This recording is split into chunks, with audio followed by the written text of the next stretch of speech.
Hello, my name is Lauren, and welcome back to Spoonful of Jelly. We are trying our best to reconvert my great-grandparents' homestead back to a homestead, as well as take advantage of the farmers market goodies that are around us. And today I'm jumping in to the deep freezer. Our deep freezer would not, I would not brag about the deep freezer if it wasn't for its benefits. We bought this as a married couple about 7, 8 years ago after being married for a couple of years, and the tiny little freezer above the fridge was not doing it. It was not enough. And as we learned how to preserve and save the food that we grew, the food that farmers grew, the food that people kept handing to us, then we needed to freeze appropriately. We got into a very healthy habit of buying meat from the farmer every fall between about September and December, depending on what's ready. And this freezer is where we stored it. We plan on getting a second one because not only do we have a second child who is eating, I'm sorry. Not only do we have a child that's eating, he eats like a second child, is what I'm trying to say. We have an eater. He eats, even though he's almost 6 years old. He consumes like a big kid. We do not have a picky eater in our household. Thank goodness, fingers crossed. So what is some of the tricks to stuffing your freezer? Number one, I want to give a recommendation. Number one is these cheap little containers from the Dollar Tree. There's already 2 of them in there, and this is a third one. They stack up beautifully. One thing I love about them is if your ground beef from the farmer comes in a tube shape, an oval shape, you can fit about almost a dozen and a half of, I would say close to 14 maybe, 14 pounds of ground beef. And if you are buying ground beef in the 1-pound blocks versus the oval packages, you can get, oh man, I think we stuffed about 17 in it this winter. So it took about 8 going across the top, another 8, and about 2 to 4 down the side. It bulged a little, but it was a perfect size to get us through the winter. This also holds a good amount of salmon fillets. We have stuffed almost 20 salmon fillets in here with that hard plastic frozen containers that it comes in hard plastic sealable bags. Lose my words. But you can stuff almost 20 of them in here. Very thin going across. Flip it the other side. Go back down. We also use this to store when you come home from the grocery store or other farmers markets, when you broke down your packages of chicken from a 10-pack and you're chopping them up and you break them down, you put them in your own freezer bags. This is a great place to hold it. You can mark these containers, okay? Dry erase marker, some stickers that are freezer proof or freezer acceptable. You can write right on it. I don't worry about writing on it because I just color coordinate it and then I store them in particular areas. So right now what I'm going to do is bring you in and show you a tiny peek of my disorganized freezer.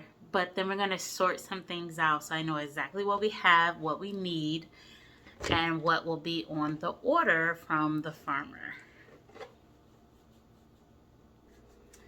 Okay. Dun, dun, dun, dun. Maybe I should scoot you guys back a little bit so you could kind of see more. So here's the basket right on top. And here we store some fruit, some butter, and even some pre-scrambled eggs. I'll go ahead and move this. And let's take a look. All right, so right off the bat, I can tell you that, there is fruit down in this pile. There's some peas that we grew. This was the ground beef container. Matter of fact, this will be helpful to show you guys what I meant. Like mint. Not a different kind of mint, but so this is 1-pound packages: Italian sausage, ground beef, stew beef, and so they fit perfectly. So I could almost fit another one there, and then I go back across. Okay, so our lovely jars of pesto need to be pulled out, as well as some vegetables. It's time to get this organized.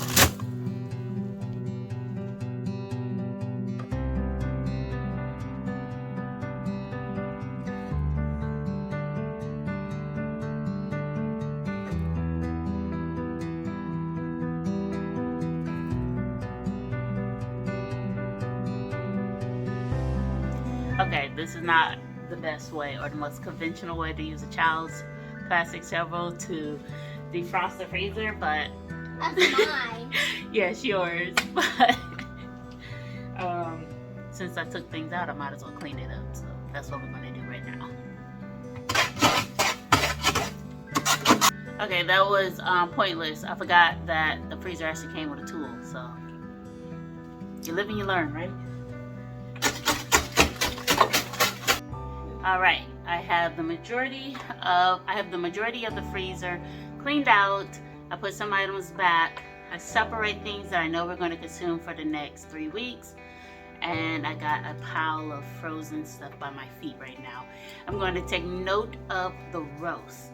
It's very important for us to have a certain quantity of roast on hand. And this is from the last meat order, so I want to make sure we have enough of that.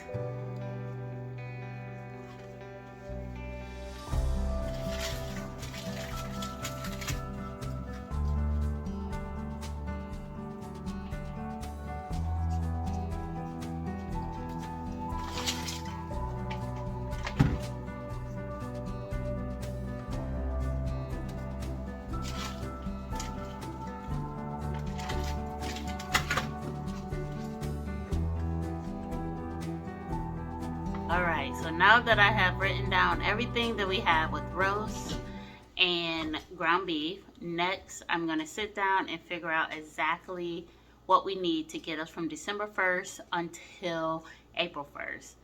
We used to do November 1st till May 1st when living in Minnesota, but now we're in a warmer state, so we have access to some things later in the season. So we're going to try our best to write down exactly what we need meal wise so that I can fill out my order correctly from the farmer.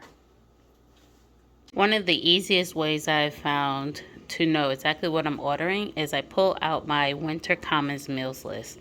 I created this list probably about 8-9 years ago, and I filled it up with all kind of soups, meat, seafood, side dishes that we like, savory and sweet. I'm missing some on here, of course. And then we have some of our rice-based dishes, noodles, Mexican, Asian, even breads and desserts, and any other own recipes. I used to have this all filled out on one crazy long sheet, and I kept rewriting.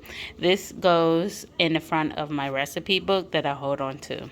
The very last page is still in work of progress. I want to make it a little bit more helpful, but basically how many different meals I need to make out of chicken breast, for example. 17 meals I have on this list, which is about 35 chicken breasts, or roughly 35 pounds. So ground meat, any kind, ground beef, ground chicken. So this is pretty much how I use this list. So I'm going to bounce my preservation list against the list I was writing over on the freezer on what exactly I need to get through this winter. I've already been asked a couple times for this winter common meals list. It is a printable document. I'll try my best to link it below to see if people can print it. And if not, if you don't see it below, give me another week and let me figure it out. But it is a easy list because number one, you fill it in. It's based off of what your family eats, how often they eat it, when they like to eat it, and it helps you to identify that you guys eat maybe a ground beef dish every single week. And so if you want to get through the winter months without having to rely on a grocery store, you're going to need maybe 24 pounds or 48 pounds if it takes 2 pounds to make that dish. So this kind of helps you in that arena. It definitely helped us as we navigated moving to Minnesota, where it could be so cold that your car won't start in the winter. So you better have what you need in your home ready to eat. I totally think this is worthy of sharing. This was found at the bottom of the freezer when I was digging through. It is a ham bone from the holidays. Yeah, so we are going on September. It is time to order and think about your holiday meats, and I still have last year's ham bone in my freezer. I am going to go ahead and throw this with some celery, my peppers, and bay leaves in the crock pot and let it roast and get all the ham broth off of this and get it into some jars possibly. But I don't know what I was thinking I was going to do with this. But obviously, it wasn't that important because it's been sitting there for 7 months. So, for those of you guys who are like totally freaked out, when you buy your meat from the farmer, or if you take care of what you get directly from a trusted source, you shouldn't worry about things sitting at the bottom of the freezer. The point of the freezer is for preservation. Might have some freezer burn on it. We'll see when I take it out the package. I'll cut that part off and I'm going to boil this bad boy down and get some good flavoring out of it. White bean ham soup. In about another month, it's going to hit the spot. And I don't have to go searching for a ham bone because I got one right here. So I'm going to do that in the crock pot probably for overnight. So give your freezer a look through. I dare you to figure out what in the world is in there, especially at the bottom when you get to digging, and you'll be surprised what have fell all the way down to the bottom. And hopefully you guys will find something that can save you and put up for the winter. Welcome to the first farmers market visit for the month of September. I picked up some great things. In my mind this week I was thinking fruit, and I was also thinking side dishes. Let me go ahead and show you exactly what we grabbed. Let's start back here with about our bi-weekly egg purchase. I try to get 2 dozens of eggs almost every week, or every other week, sorry, from the farmer's market. We'll wrap down here. We need our onion. We have a white onion, get a purple onion. It is not time for me to do bulk onion purchases. We already have our own from the garden. These are butter beans. Oh, my mom did a wonderful dish with some butter beans, so I'm going to try to replicate that. And then canary melon. If you know nothing about canary melon, stay tuned because I'm going to give this a wash down, cut it open, enjoy it. It is so good. I cannot stand cantaloupe. The texture, the taste, it just doesn't agree with my tongue. But canary, oh, so good, so sweet. So I'll go ahead and show you that. If you are up north, you may not see it as often in your grocery store, but feel free to grow them. You may not get a lot on one plant, but they are tasty, and you should be able to get at least one, hopefully. Try it next summer. Okay, so also we'll indulge this week in some peaches. I may not do much of anything with the peaches other than just enjoy them. Green beans, another side dish for the week, along with the butter beans. And then trial run. Let me talk a little bit about these. Asian pears. While I was living in Japan, the numerous times I went, but the very last time that I lived there and went, I picked these fresh off the trees and enjoyed them. They're so good. They have the taste of a pear but the texture of an apple, and it has been my staple pear ever since. And so I don't particularly care for pears, especially in those little fruit cups you get as kids. Ugh, they were not good. They were mushy. So my trial this week is to turn this into something. I'm thinking pear sauce. I don't know. And so depending on what I make with this will determine if I go back and get a case of these. And the farmer that we have bought these from, we've been buying from him for the past 3 years. He is willing to cut us a wonderful deal on these Asian pears. So that's why I promote working with your farmer, getting to know your farmers, talking to them when you go to farmers markets. Having a relationship with your farmer is a lot better than having a relationship with your grocer, because a farmer can cut you deals. A farmer pulls it off the plant and right into your pocket. There's no middleman like it is at the grocery store. So trial this week is to do something with these Asian pears. So I think I have just shy of a dozen, maybe it's 10 in there, 10 to 12 that are in that bag. But yeah, this is the farmer's market trip for the first weekend of September.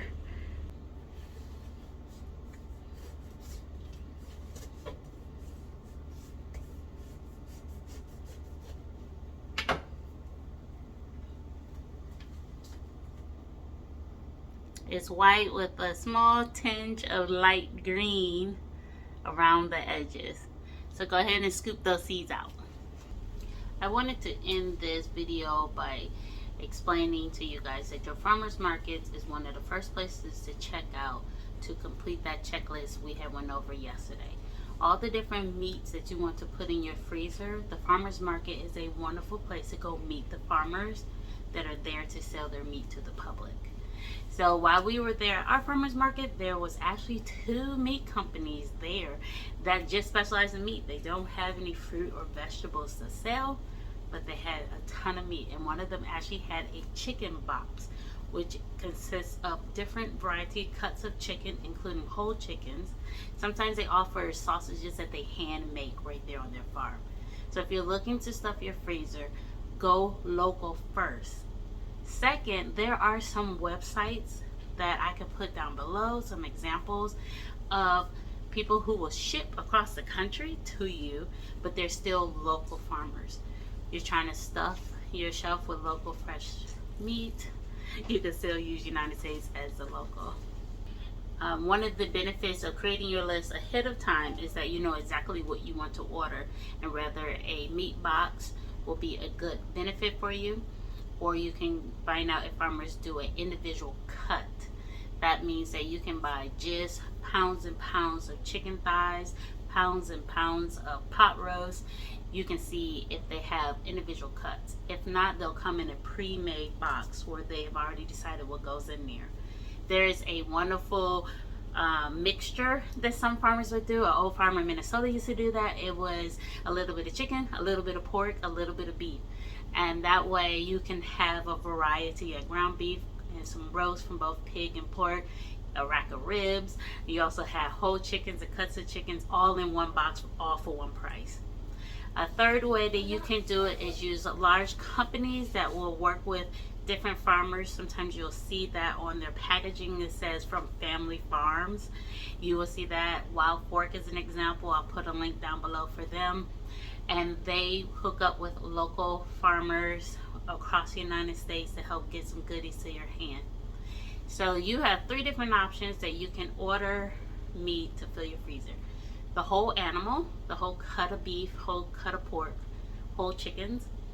You can use different cuts that you like to eat and buy just those cuts. And third is a pre-made box that the farmer themselves have already made, created together. So check local at home around you, check across the United States, and 3, check different companies or organizations that group farmers together. So I hope this helps you guys get started of stocking your freezer for this winter. We're certainly busy. I got some things to do that don't involve meat, and then we're gonna hop in and get our orders made because winter is coming. I hope you guys have a great day. Happy candy, guys. Bye.